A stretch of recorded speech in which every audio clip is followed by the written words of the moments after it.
জামালপুরে হযরত খাজা শাহ মোহাম্মদ ইউনুস আলী এনায়েতপুরী রহমতুল্লাহ এর জীবনাদর্শনের আলোকে সমাবেশ অনুষ্ঠিত। জামালপুর ইসলামী ফাউন্ডেশন মিলনায়তনে হযরত খাজা শাহ মোহাম্মদ ইউনুস আলী এনায়েতপুরী অনলাইন সুফি সংগঠন এই সমাবেশের আয়োজন করে। সাবেক স্বাস্থ্য উপমন্ত্রী বীর মুক্তিযোদ্ধা সিরাজুল হকের সভাপতিত্বে অধ্যাপক ডক্টর গোলাম দস্তগীর, মাওলানা আব্দুল আউয়াল, মাওলানা রওনাকুল ইসলাম, অধ্যাপক ডক্টর মোহাম্মদ আজম আলী খান সহ অন্যান্যরা বক্তব্য রাখেন। এ সময় বক্তারা বলেন, ইসলাম শান্তির ধর্ম, এখানে সন্ত্রাসের স্থান নেই। যারা বিভিন্ন সুফি সাধকের মাজার ও দরবারে অস্ত্র নিয়ে হামলা ও অগ্নিসংযোগ করেছে, আমরা তাদেরকে প্রতিহত করতে চাই না।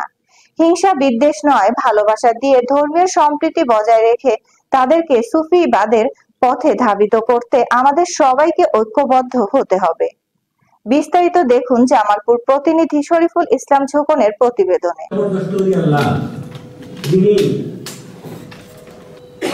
আপনি জলেশ্বরে গিয়েছিলেন, দাঁড় করালেন, সঙ্গে সঙ্গে তিনি সুস্থ হলেন এবং বাকি জীবনে খোঁজ খবর নেন না, আসেন না, আয়নমূলক কোনো কাজ করেন না। আস্তে আস্তে এ সময় বেশ কিছু চাকের ভাই, আসলে কথাটা এরকম নয়, আমার খাজা বাবা এমন আমিনার কোল আলোকিত করে এনায়েতপুরের পূর্ণ হইতে নিশিন হুজুর পাকের আদরের কনিষ্ঠ কন্যা জামাতা, আমি আল্লাহর কাছে ভালোবাসা চাই, পীর মুরিদি করি, এগুলো সব চাষাভূষণের কাজ।